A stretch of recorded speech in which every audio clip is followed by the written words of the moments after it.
Friends, आप सबका most welcome है मेरे यूट्यूब चैनल पे। और मैं आपको आज बहुत ही प्यारी सी स्टोरी सुना रही हूँ, ज़िंदगी की बाहों में, जिसे मैंने लिखा है। कहानी एक ऐसे परिवार की है जिसमें पुराने गम और दुश्मनी की बुनियाद पर रिश्तों की दीवार खड़ी है।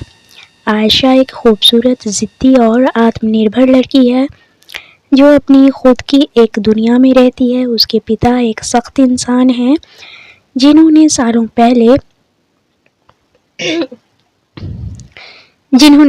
पहले अपनी पहली पत्नी यानी आयशा की फूफू को छोड़ दिया था और दूसरी शादी कर ली थी।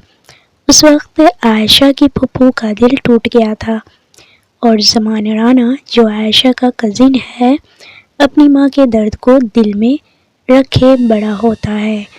ज़मान राना गुस्से से भरा एक कठोर मिजाज का इंसान बन चुका था। वो एक बड़ा बिजनेसमैन है, लेकिन उसके दिल में आयशा के पिता और उसके परिवार के लिए नफरत भरी हुई है।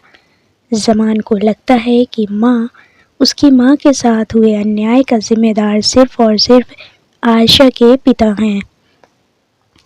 उसकी नज़रों में आयशा का परिवार उस दर्द का प्रतीक है जिससे उसकी माँ ने पूरी ज़िंदगी गुजारी है। एक दिन किसी पारिवारिक समारोह में आयशा और ज़मान का आमना सामना होता है। ज़मान अपनी रुखाई से आयशा के करीब नहीं आता, बल्कि उसके प्रति करवाहट जताने से पीछे नहीं हटता। आयशा भी कम नहीं थी, उसकी ज़िद्दी प्रवृत्ति उसे झुकने नहीं देती। दोनों के बीच छोटी छोटी बातों का तकरार होता है। आयशा का आत्मविश्वास और बेबाक अंदाज ज़मान को परेशान करता है, लेकिन साथ ही कहीं न कहीं उसका ध्यान भी खींचता है। इस तकरार में ज़मान की आंखों में पुराना गुस्सा और दर्द साफ झलकता है, जिसे आयशा समझ नहीं पाती। ज़मान, जो अपनी माँ के दर्द का हिसाब आयशा के पिता से लेना चाहता है, एक खतरनाक योजना बनाता है। वो आयशा को सबक सिखाने और अपने दर्द का बदला लेने के इरादे से उसे किडनैप कर लेता है। अगर तुम्हारे पिता को मेरी माँ के दर्द का एहसास नहीं हुआ तो अब होगा, ज़मान गुस्से से कहता है। आयशा, जो हमेशा से आत्मनिर्भर रही है, खुद को इस स्थिति में पाकर बुरी तरह घबरा जाती है, लेकिन उसके हौसले में कमी नहीं आती।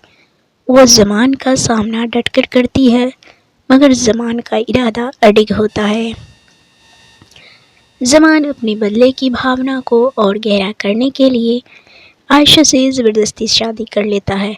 उसका मकसद साफ है, वो आयशा के पिता को वही तकलीफ़ देना चाहता है जो उसकी माँ ने झेली थी। आयशा के लिए यह किसी बुरे सपने से कम नहीं है। वह खुद को इस अनचाही शादी में बंधा हुआ पाती है और ज़मान से नफ़रत करने लगती है, लेकिन इस नफ़रत के बीच वह ज़मान की अंदरूनी तकलीफ़ को भी धीरे धीरे समझने लगती है। शादी के बाद आयशा और ज़मान के बीच रिश्तों की तलख़ी बढ़ जाती है। दोनों के बीच नफ़रत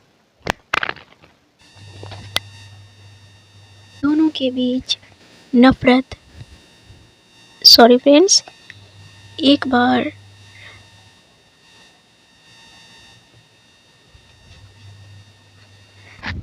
आयशा को पता चल लेकिन इसी सॉरी फ्रेंड्स, शादी के बाद आयशा और ज़मान के बीच रिश्तों की तलख़ी बढ़ जाती है। दोनों के बीच नफ़रत और तकरार से बड़ी बातें होती हैं, लेकिन इसी के बीच आयशा को पता चलता है कि ज़मान के इस सख्त मिजाज के पीछे उसकी माँ का दर्द है।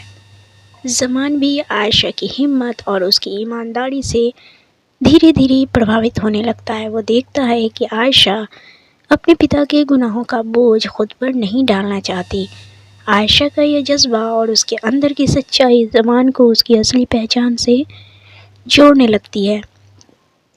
एक दिन आयशा और ज़मान के बीच एक ऐसी बातचीत होती है जो उसके रिश्ते में एक नया मोड़ लाती है। मुझे तुम्हारे गुस्से का कारण समझ में आ गया है ज़मान। आयशा कहती है, लेकिन मैं अपने पिता के गुनाहों का हिसाब चुकाने नहीं आई हूँ, मैं सिर्फ अपने लिए जीना चाहती हूँ। ज़मान को पहली बार महसूस होता है कि आयशा उससे नफ़रत करने के बजाय उसके दर्द को समझने की कोशिश कर रही है। उसकी कठोरता में दरारें आने लगती हैं। धीरे धीरे दोनों एक दूसरे को जानने लगते हैं। ज़मान को एहसास होता है कि उसकी सारी नफ़रत एक पुरानी गलती पर आधारित है, जिसने उसे अंधा कर दिया था। अब वो आयशा से सच्चा प्यार करने लगता है और अपनी सारी गलतियों का प्रायश्चित करना चाहता है। आयशा भी ज़मान के बदलते रवैये को महसूस करती है और उसे माफ़ करने के लिए तैयार हो जाती है।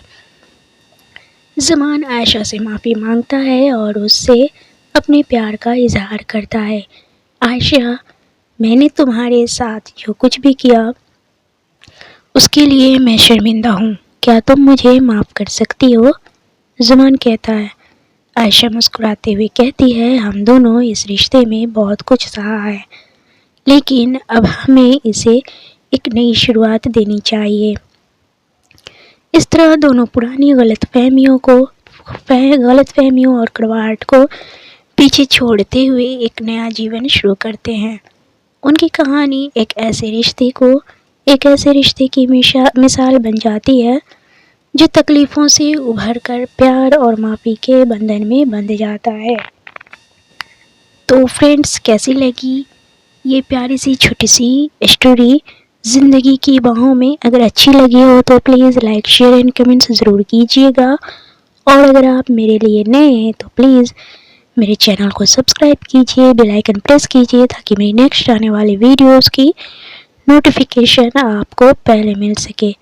Thanks for watching. मिलते हैं कल, तब तक के लिए बाय बाय, टेक केयर।